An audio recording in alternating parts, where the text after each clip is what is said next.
कांग्रेस जिलाध्यक्ष ने भाजपा के कारनामों का पत्रकारों के समक्ष किया खुलासा। बुधवार को चिरमिरी में कोरबा संसदीय क्षेत्र की कांग्रेस लोकसभा प्रत्याशी ज्योत्सना महंत की उपस्थिति में जिला कांग्रेस अध्यक्ष अशोक श्रीवास्तव ने इलेक्टोरल बॉन्ड की आड़ में भाजपा का छापामार वसूली पर जमकर विरोध जताया। कांग्रेस ने पत्रकारों के समक्ष भाजपा के काले कारनामों का किया खुलासा। देखिए चिरमिरी से अंजन मुखर्जी की रिपोर्ट।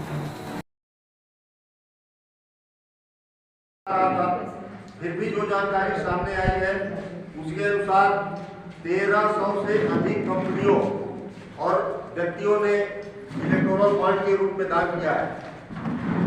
2019 के बाद से भाजपा को 6000 करोड़ से अधिक का दान मिला है। ऐसी कई कंपनियों के मामले हैं जिन्होंने इलेक्टोरल बॉन्ड दान किया और इसके तुरंत बाद इन कंपनियों ने मोदी सरकार से भारी लाभ प्राप्त किया।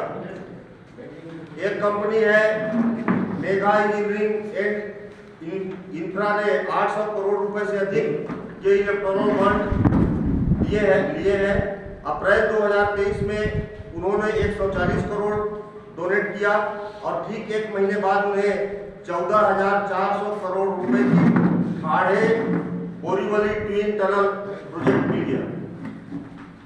इसी प्रकार जिंदल स्टील एंड पावर ने 7 अक्टूबर 2022 को इलेक्टोरल बॉन्ड में 25 करोड़ रुपए दान दिए और सिर्फ 3 दिन बाद वह 10 अक्टूबर 2022 को गारे पालमा 4/6 कोयला खदान हासिल करने में कामयाब होगी। भाजपा ने इलेक्टोरल बॉन्ड के माध्यम से हफ्ता वसूली किया। ईडी, सीबीआई, आईटी के माध्यम से किसी कंपनी पर छापा मारो और फिर कंपनी की सुरक्षा के लिए हफ्ता वसूलो। शीर्ष 30 चंदादाताओं में से कम 14 पर छापे मारे गए। इस साल की शुरुआत में एक जांच में पाया गया कि ईडी, सीबीआई, आईटी छापे के बाद कंपनियों को चुनावी ट्रस्टों के माध्यम से भाजपा को दान देने के लिए मजबूर करती थी। हेट्रो फार्मा और यशोदा अस्पताल जैसी कई कंपनियों ने इलेक्टोरल बॉन्ड के माध्यम से चंदा दिया है। इनकम टैक्स विभाग ने दिसंबर 2023 में शिरडी साई इलेक्ट्रिकल्स पर छापा मारा और जनवरी 2024 में उन्होंने इलेक्टोरल बॉन्ड के माध्यम से 40 करोड़ रुपए का दान दिया। फ्यूचर गेमिंग एंड होटल्स ने 1200 करोड़ रुपए से अधिक का दान दिया है, जो इसे अब तक के आंकड़ों में सबसे बड़ा दान देने वाला बनाता है। आप क्रोनोलॉजी समझिए। 2 अप्रैल 2022 ईडी ने फ्यूचर पर छापा मारा और 5 दिन बाद 7 अप्रैल को उन्होंने इलेक्टोरल बॉन्ड में 100 करोड़ रुपए का दान दिया। अक्टूबर 2023 आईटी विभाग ने फ्यूचर पर छापा मारा और उसी महीने उन्होंने इलेक्टोरल बॉन्ड में 65 करोड़ रुपए का दान किया। इलेक्टोरल बॉन्ड के माध्यम से मोदी सरकार ने रिश्वत लेने का नया तरीका खोजा। आंकड़ों से एक पैटर्न उभरता है जिसमें केंद्र सरकार ने कुछ मदद मिलने के तुरंत बाद कंपनियों ने चुनावी बॉन्ड के माध्यम से एहसान चुकाया है। वेदांता को 3 बॉन्ड में 20 करोड़ रुपए का दान किया। मेघा को दिसंबर 2022 में बीकेसी बुलेट ट्रेन स्टेशन का कॉन्ट्रैक्ट मिला और उन्होंने उसी महीने 56 करोड़ रुपए का दान किया। इलेक्टोरल बॉन्ड घोटाला भाजपा की बदनीति, भ्रष्टाचार का सबसे बड़ा सबूत है। भाजपा ने ईडी, आईटी, सीबीआई को अपना चंदा वसूली एजेंट बनाया है। कांग्रेस पार्टी राष्ट्रपति, सुप्रीम कोर्ट और चुनाव आयोग से मांग करती है कि इस कदाचरण के लिए भाजपा की मान्यता समाप्त कर उसके चुनाव लड़ने पर प्रतिबंध लगाया जाए। दूसरी ओर जो हमारे पूर्व मुख्यमंत्री थे भूपेश बघेल जी, उनके खिलाफ ईडी के पत्र के आधार पर ईओडब्ल्यू के द्वारा लिखी गई एफआईआर पर कांग्रेस ने सवाल खड़ा किया है। ईडी की जांच और ईओडब्ल्यू के एफआईआर में राजनीतिक षड्यंत्र साफ दिख रहा है। लोकसभा चुनाव के पहले ही एफआईआर क्यों दर्ज की गई? ईडी की सारी कार्रवाइयों की टाइमिंग भाजपा के राजनीतिक लाभ पहुंचाने वाली ही क्यों होती है?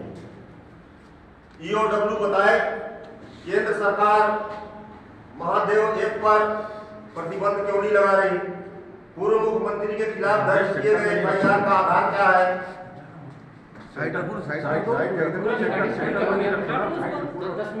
दोनों का लग जाएगा। इस साइड रखो या उस साइड रखो चाहे उस साइड। जिस असीम दास से ईडी ने रुपए बरामद किया था, उसके पास रुपए कहां से आया? ईडी ने उसकी जांच क्यों नहीं की? असीम दास की फोटो भाजपा नेताओं के साथ आई है, तो ईडी ईओडब्ल्यू ने उन दोनों का नाम एफआईआर में क्यों दर्ज नहीं किया? शुभम सोनी की वीडियो बाइट भाजपा ने जारी किया था। शुभम सोनी के भाजपा से क्या संबंध है?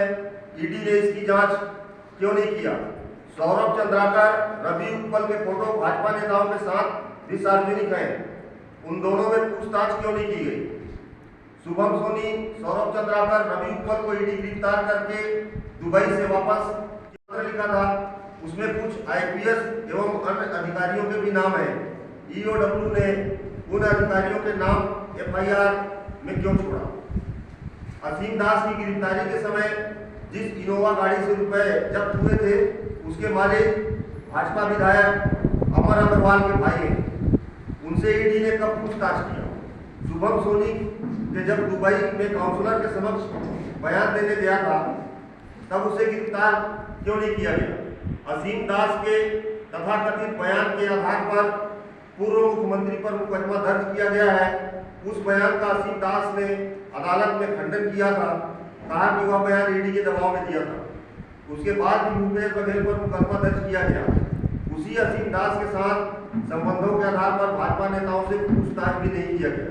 यह ईडी के षड्यंत्रों को बताने के लिए पर्याप्त है। कुल मिलाकर विपक्ष के नेताओं को परेशान करने के लिए सरकार ईडी और IT, income tax, CBI, EOW का दुरुपयोग कर रही है। हमारे मुख्यमंत्री का नाम जो पूर्व में एफआईआर दर्ज हुआ था, जो पुलिस ईडी की जो जांच है, उसमें कहीं पे भी नाम माननीय भूपेश बघेल जी का नहीं था। फिर एफआईआर में उनका नाम कैसे आया?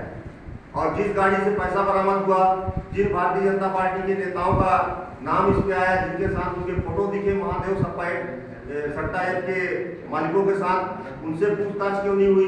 उनके खिलाफ कार्रवाई क्यों नहीं की गई? ये आज देश के सामने, हमारे प्रदेश के सामने बहुत ही महत्वपूर्ण प्रश्न है।